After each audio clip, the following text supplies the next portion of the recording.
You see, one day, I was invited to a Christian school to speak, and it was a girls' school.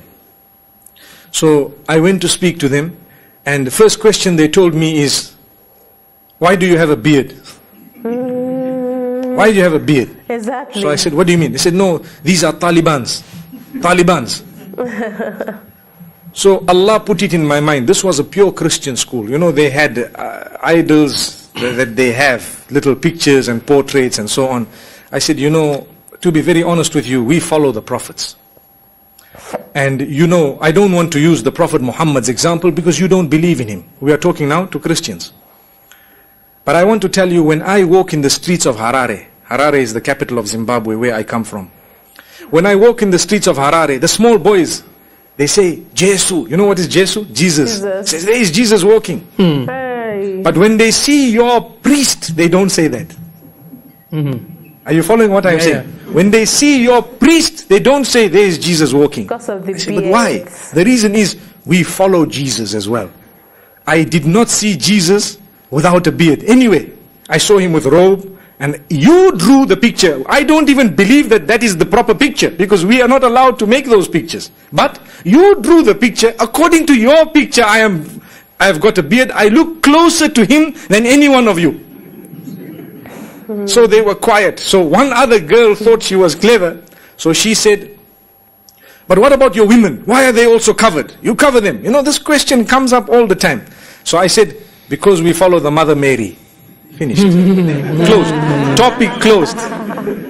Topic closed. Our women are closer dressed to what Christianity teaches than the Christians themselves. We are purer in Christianity than the Christians themselves, because look at the dress code, look at the morals, look at the conducts, look at how strictly we follow the 10 commandments, look at how we would like to, you know, stop certain things from happening and so on. And every little while they find it creeping in. The church sometimes will allow homosexuality, they will allow, it changes. They change it in order to get more people to follow. With us, even if no one is following, the deen will remain. And still there will be people who will follow. So let us remember, when you want to think of answers and when you have discussed, you will have the answers. Now, to cover yourself, how can that be oppression? Because today I am covered. If in 50 years from now, they might tell the men that if you don't move with shorts, you are oppressed, then what are we going to do? All of us are going to move in shorts. Allahu Akbar. Can you imagine myself and everyone else here sitting here in shorts, one short only like this? They say, no, if you don't wear shorts, you are oppressed. So the sisters who are seated here, some of them are fully covered, some of them have their faces open.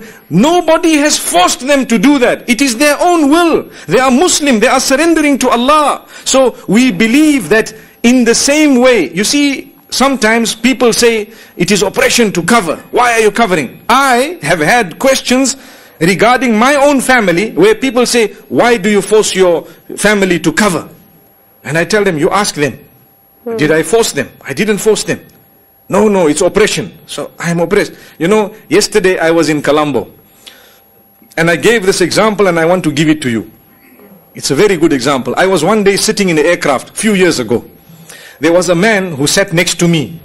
And he looked at me, he doesn't know me, he doesn't know anything about me, and he told me, you people oppress your women. To start with, no hello, no how are you, no good morning, nothing.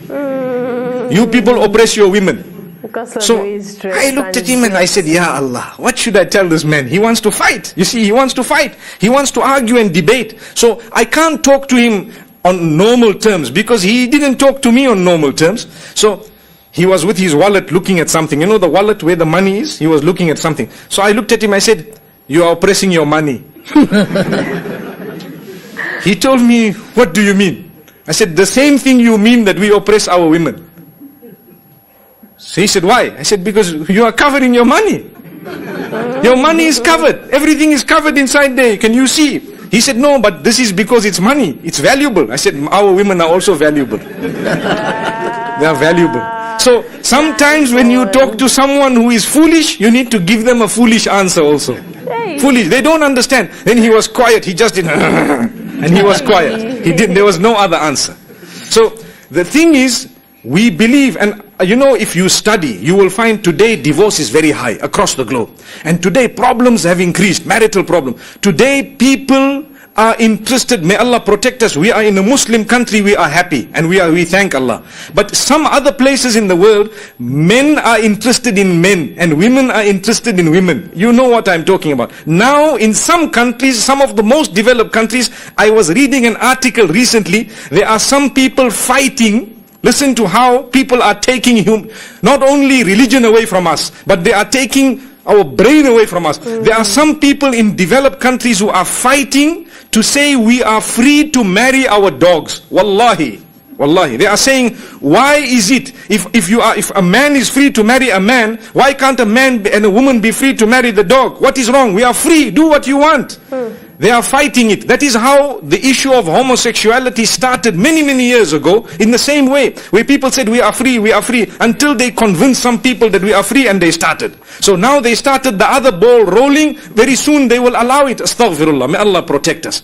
So if you take a look at the Islamic ruling of covering, when there are women all over who are not covered, you have some, they might be more beautiful than others, and you have some, maybe their character is not good, and so they're all different types. Like if you have a motor vehicle, say for example you have your motorbike. I notice, mashallah, here most people have motorbike. When you buy a motorbike and you are riding it, you are very happy because it's brand new, isn't it?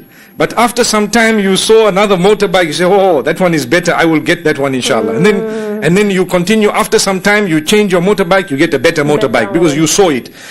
If you did not see that other motorbike, forever you were going to believe yours is the best. Wallahi. Look, you have a phone.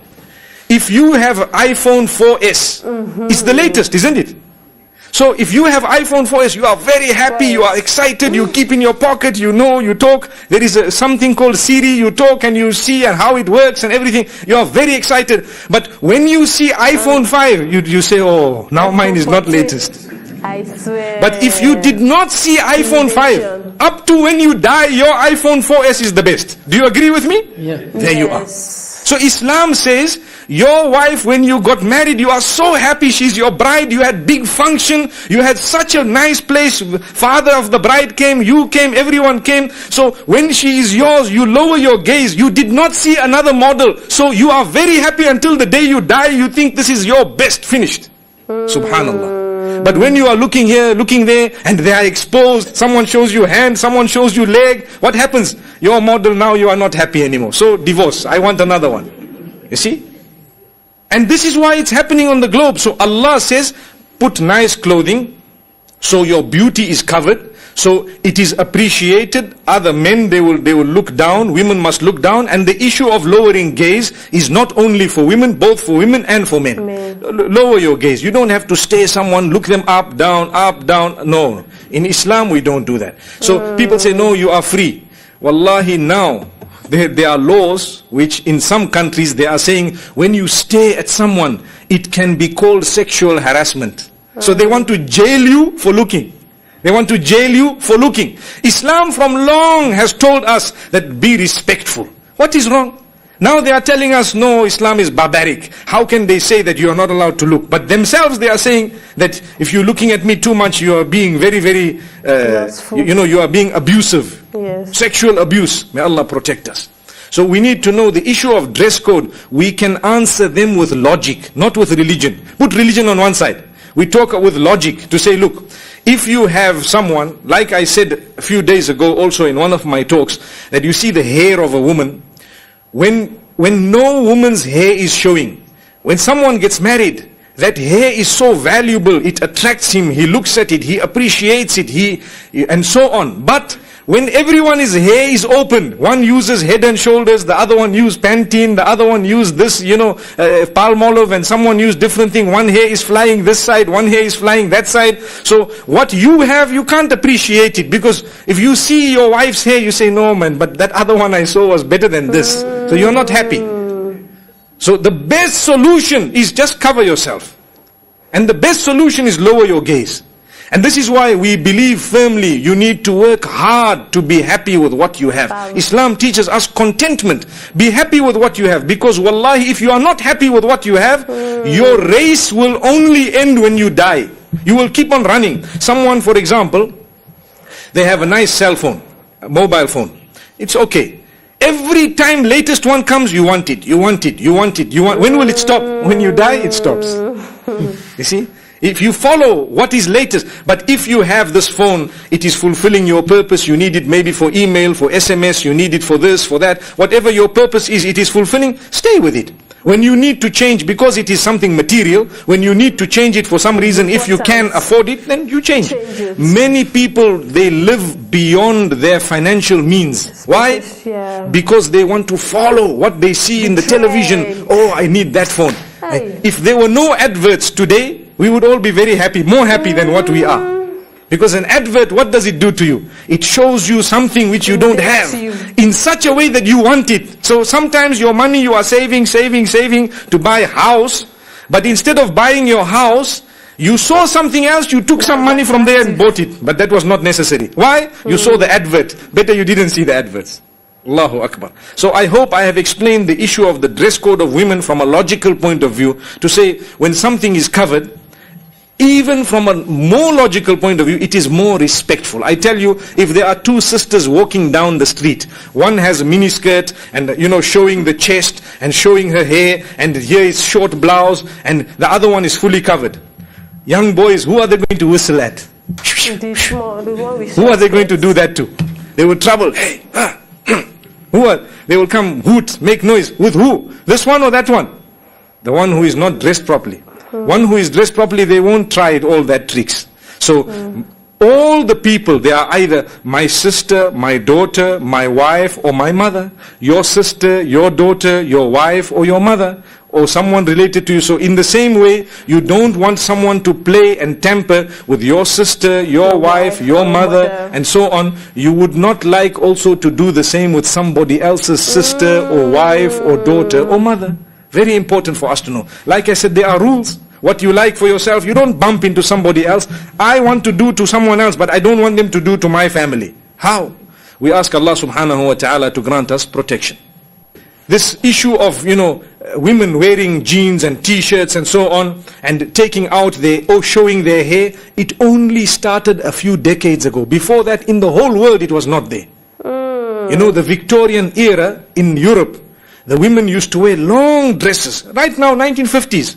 Long dresses to the bottom, never showing their legs. They're not even showing part of their legs. And they used to wear a big hat like this with a net. The hat used to have a net around it.